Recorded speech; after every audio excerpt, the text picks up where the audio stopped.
June 2nd, 2000. Kansas. A storage unit was opened. Inside, the barrel. Heavy. Sealed. The smell hit first. When police opened it, they found a woman's body curled tight, like someone had folded her away. Her name was Suzette Troughton. She had been missing for months. She thought she was going to work as a nurse. She never made it. What no one knew, she was one of many. Lured by fake job offers. Online. By a man named John Edward Robinson. He promised money. Safety. A new life. But gave them death, silence, and a steel drum to rot in. This is a true story. Of the man called the internet's first serial killer. Subscribe now to @Unbelievable True Story, and watch to the end. You won't believe how deep it goes. June 2nd, 2000. Raymore, Missouri, USA. 3:35 p.m. It was a quiet afternoon. Birds chirped above long rows of self-storage units. The sun baked the gravel beneath people's shoes.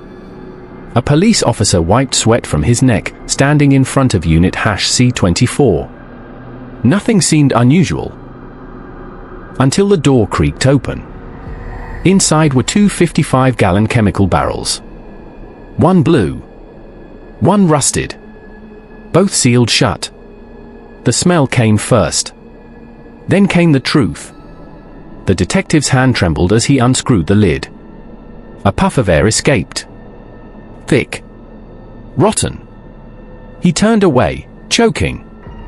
Inside, a human body. Folded. Twisted. Like someone had tried to make her fit. The skin was leathery. Hair still clung to the scalp. A small name tag was found nearby, Suzette. She was gone. And this was just the beginning. Suzette Troughton. 28 years old. Sweet smile. Worked with disabled adults. Loved animals. She had been missing for 3 months. Her family said she had taken a job as a traveling nurse. A man named JT had offered her work online. She packed up her car and vanished. Emails said she was fine. But they weren't from her. The words weren't right. The spelling was off. Her mom knew it deep down. But the police had no leads.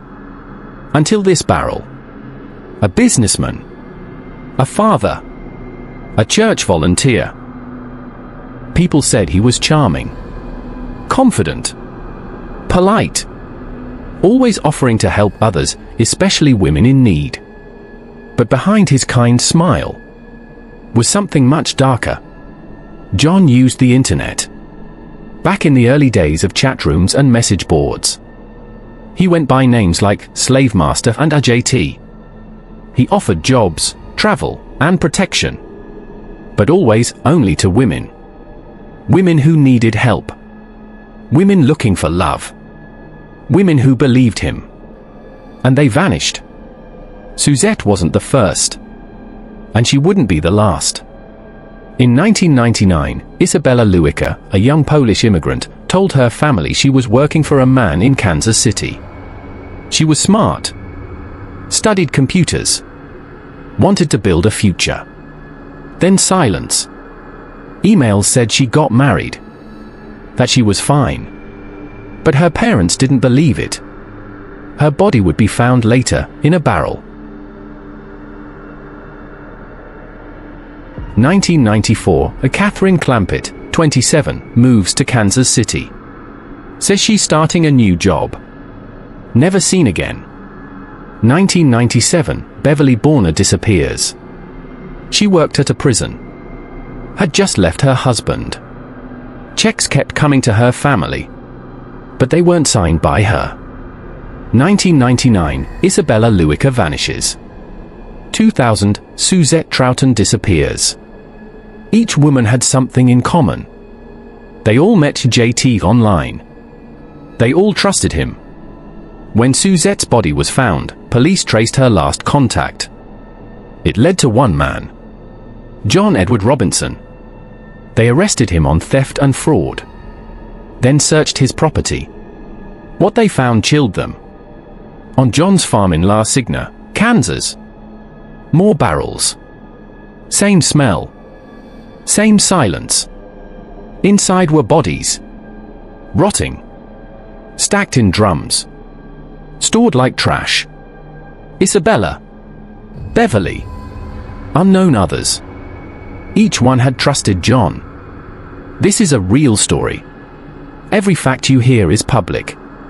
You can check it yourself. If real-life mysteries leave you breathless, subscribe now to Unbelievable True Story. Because the next truth we uncover might hit even closer to home. John had a long record. 1980s, convicted of fraud. 1987, accused of sexual assault. 1993, parole violations. But every time, he talked his way out. He used charm, fake documents, and the new world of the internet, where lies were easy to hide. In 2002, John Robinson faced the court, charged with multiple murders. Prosecutors presented barrel after barrel. Victims. Emails. Contracts. He showed no emotion. In 2003, he was found guilty. Sentenced to death in Kansas. And life without parole in Missouri. But to this day, he has never revealed where all his victims are. How many more women were there? Did he act alone? Are there other barrels we haven't found? Even now, John refuses to talk. A cold metal storage unit. 2 barrels. A quiet wind outside. Inside, the truth of what one man did when no one was watching. John Edward Robinson was a master of disguise. Not with makeup or masks, but with words. He knew what to say, how to say it, and who to say it to. He didn't need to chase victims. They came to him. It was the late 1990s. The internet was new. No filters. No warnings. No regulations. John used websites like AOL chatrooms, BDSM forums, personal ads for submissive women. He offered fantasy, power, escape. But for him, it was never a game. It was a hunt. Many of the women John met were looking for something more. Not just love, but safety. A protector. A partner. A dominant they could trust. John gave them contracts. Literal documents. They had clauses. Rules. Signatures. One woman said she had to agree to slavery for life. But they didn't know what they were really signing. Once they trusted him, he isolated them. He asked them to move closer. He said he'd give them a job. He said they'd be safe. But their phones would stop working. Emails would sound strange. And they'd stop calling home. Some families received typed letters as if their daughters had written them. But the tone was off. Too perfect. Too formal. Deep down, parents knew something was wrong. Victim 1, Paula Godfrey, 1984. Age, 19. Met John through a job ad. Told her family she was going on a training trip. Never seen again. A typed letter arrived weeks later, I'm fine. Police never found her. Victim 2, Lisa Stacy, 1985. Young mother with a 4-month-old baby. Staying in a women's shelter. John offered her help through a fake charity.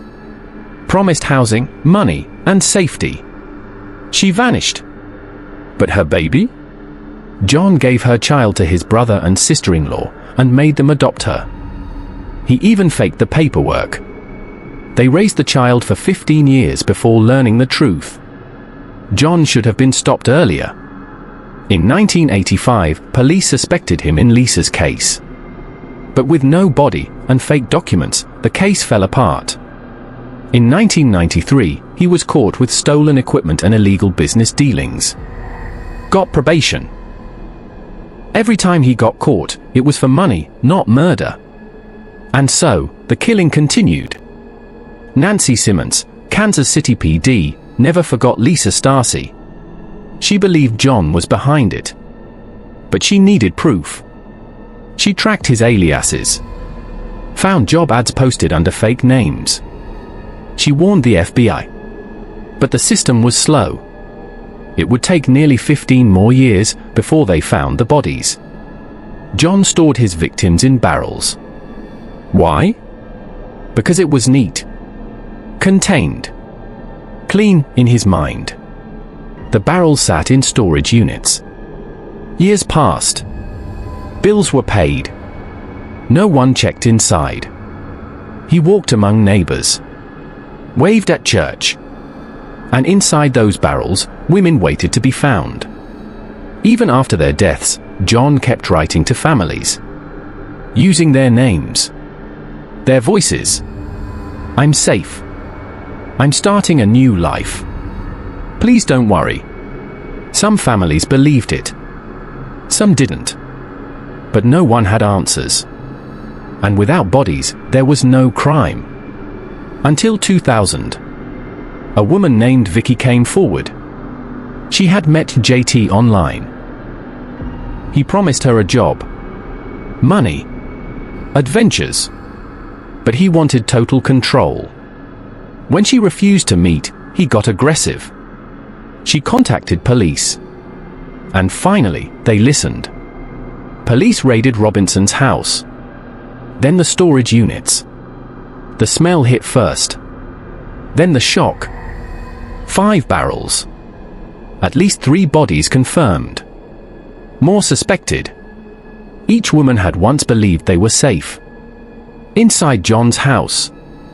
Fake documents. Signed slave contracts. Photos of women tied up. Birth certificates. Adoption papers. It was a web of fraud, lies, and murder. The girl John had stolen, Lisa Stasi's daughter, was 15 by the time the truth came out. She'd grown up happy. Loved. Safe. Then the police came. Told her she had another name. Another mother. A father who was a killer. Her world shattered. Many families never got closure. No remains. No graves. Only suspicion. They still hold photos. Read old letters. And wonder if their daughters were ever in those barrels. A single barrel. Labeled with a number. Not a name. Inside, the silence of a life stolen and hidden for years. The courtroom was silent. People were holding their breath. The man who called himself a slave master had finally been caught. John Edward Robinson stood tall, calm, and cold. His expression didn't change, not even when the names of the victims were read aloud. The charges were devastating. 3 counts of first-degree murder in Kansas. 5 more in Missouri. Multiple counts of fraud, forgery, and sexual assault. But still, no sign of guilt. No emotion. Just a man in a suit, staring straight ahead. Like he was untouchable. Prosecutors laid out their case. Emails. Diaries. Signed slavery contracts. Photos of torture tools. Handwritten journals. One victim had written about how John locked her in a dog cage.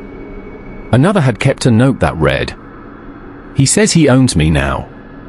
I'm scared." The jury heard phone recordings. They saw witness testimony from women who had escaped.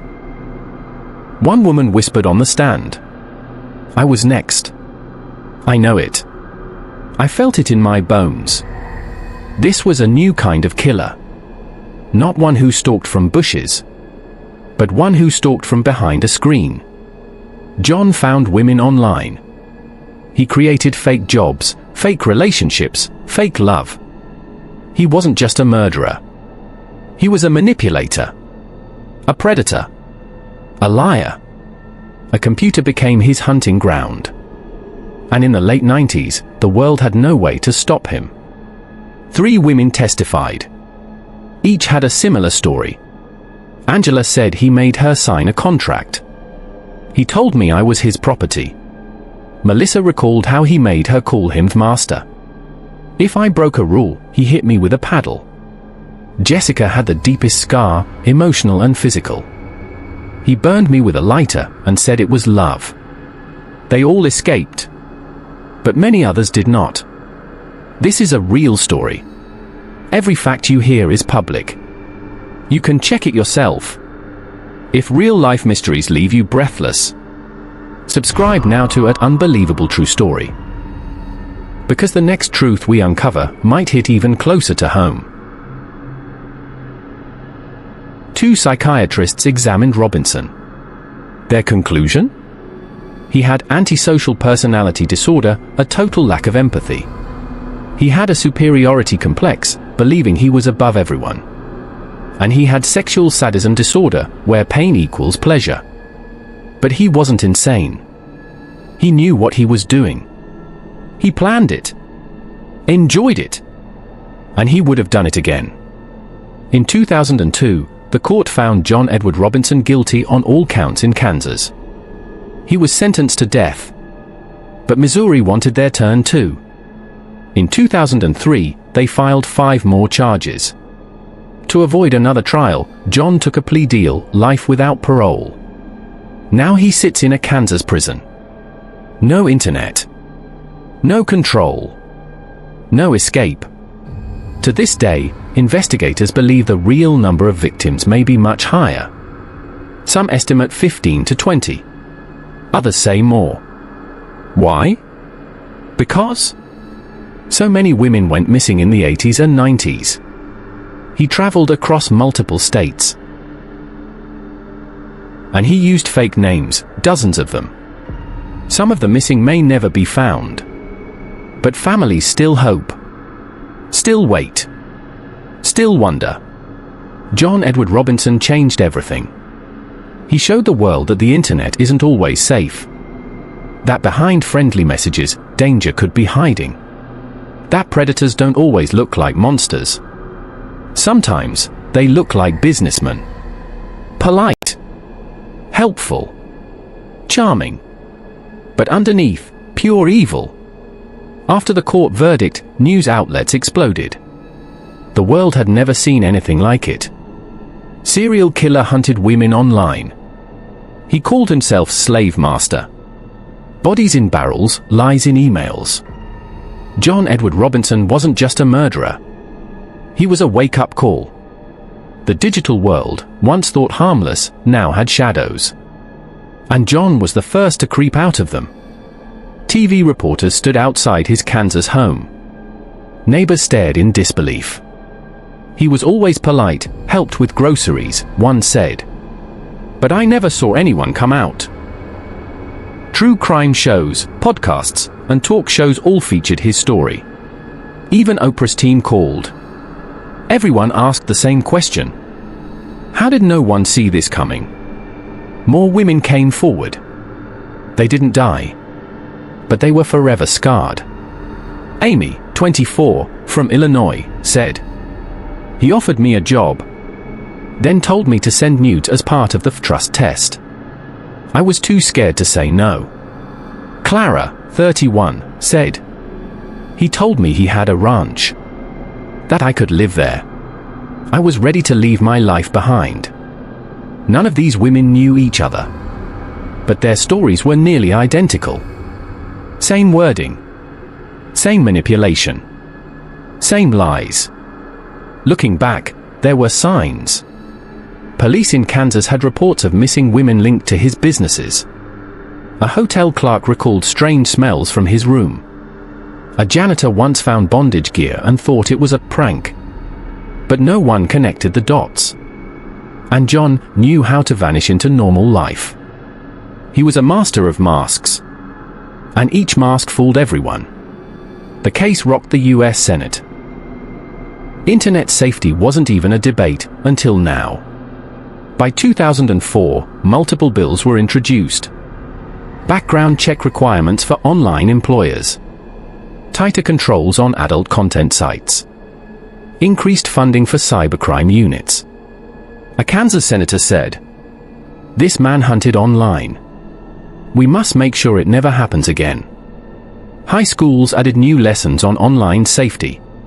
Parents got letters warning them about chatroom predators. Colleges created pamphlets for new students on how to spot red flags. Even tech companies joined the effort. Yahoo, AOL, and Match.com added more reporting tools and safety pop-ups. It all started because of one man. The nation's top psychologists were stunned. They said, he had the traits of Ted Bundy, charming, smart, manipulative, the coldness of Jeffrey Dahmer, and the planning skills of BTK. But what made him unique? The internet. He didn't need to stalk the streets. He stalked from a keyboard. He let victims come to him. That was the true horror.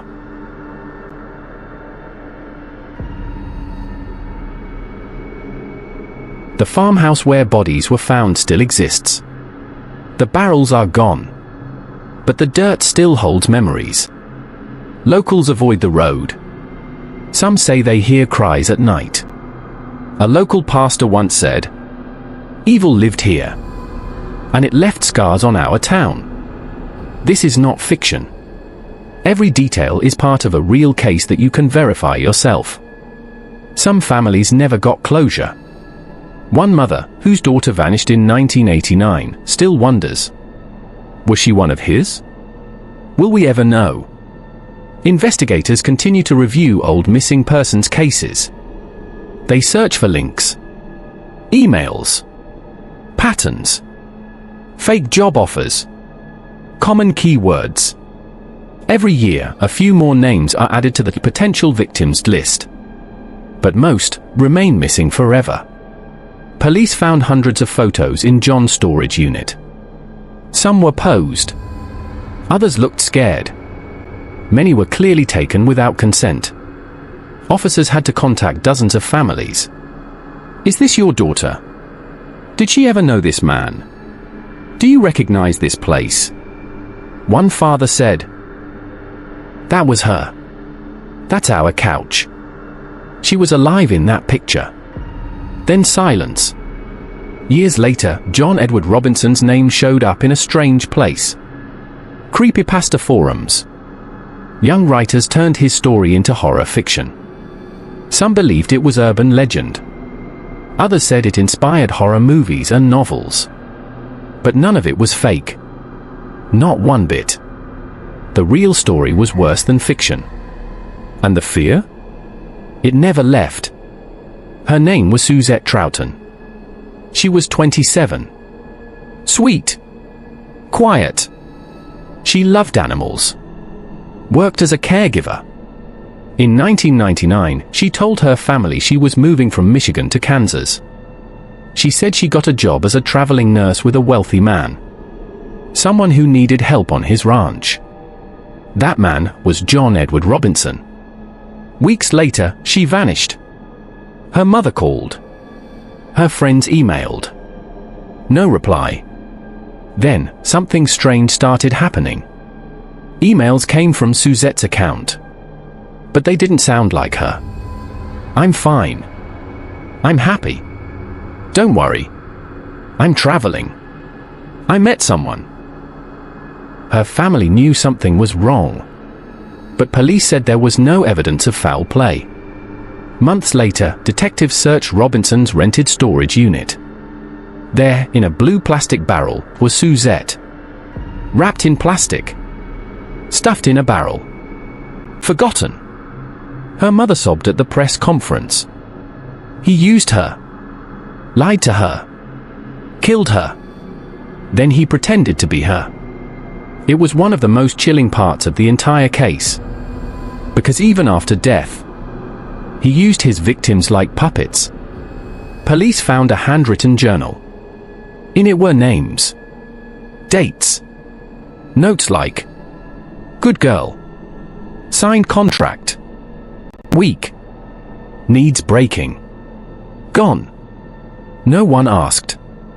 They also found items stolen from the victims. Jewelry. Hairbrushes. ID cards. Even one woman's baby picture. John kept them as trophies, as if their pain was his achievement. One woman, Heather, had lost her sister in 1987.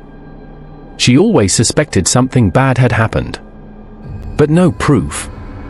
No answers.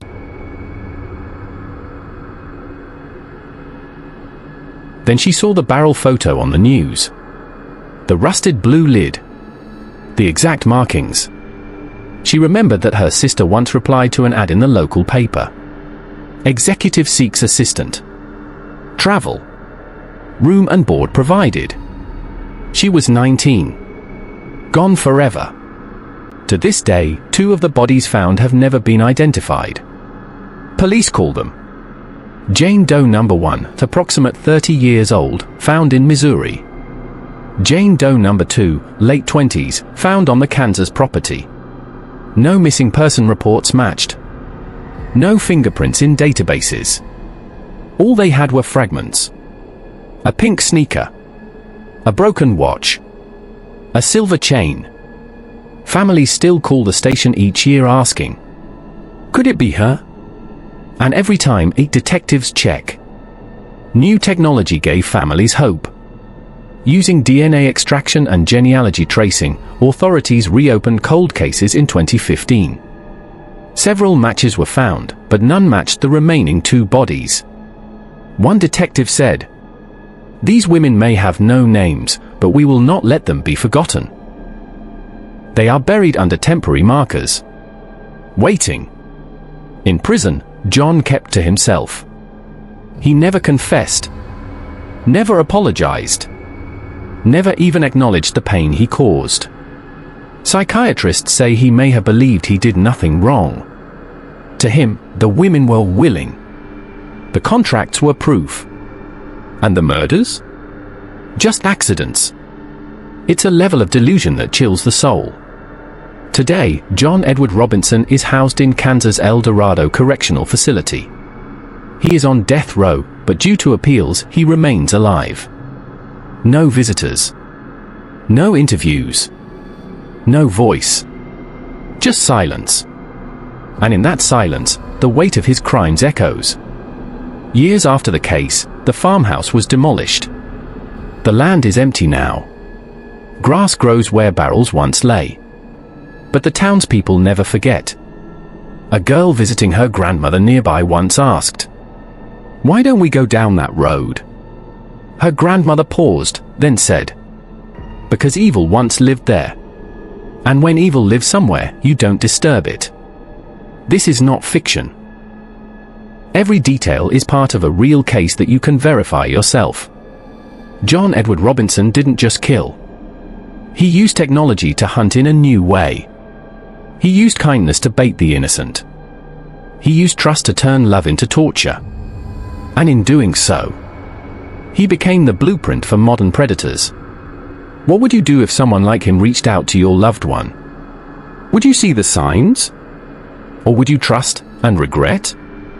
Have you heard this story before? What do you think truly happened to the women who were never found?